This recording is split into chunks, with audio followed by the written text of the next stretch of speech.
My name is Mike Roberts with practical, thoughtful career advice. If you're constantly getting interrupted during your deep work focus time, I have 3 strategies and principles that might help. And these all relate to minimizing context switching. The first principle is to reduce interruptions with the closed door, open calendar policy.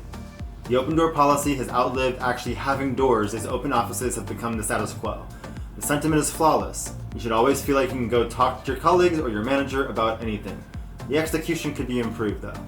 Are you an individual contributor tasked with producing work output? Does your team ping you or just walk into your office anytime they need you? This is equivalent to doing a whole load of laundry every time you want to wash a sock. The second principle I think about is to batch your laundry and batch your work.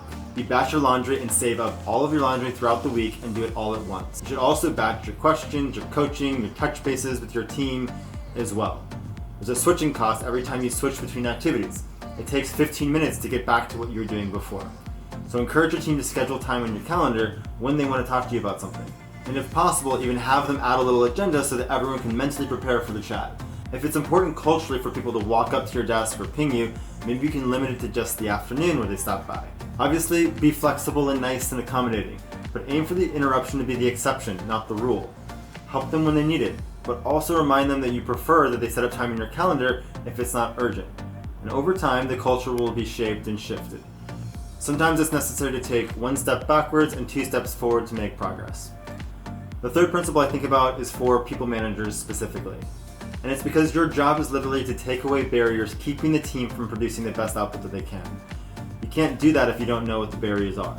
The team shouldn't have to struggle with the barrier for 2 days until your calendar finally opens up.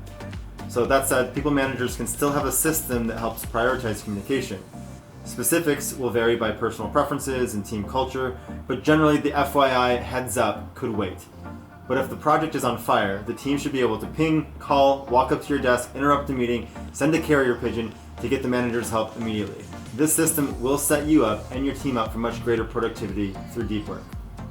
Subscribe for more career advice.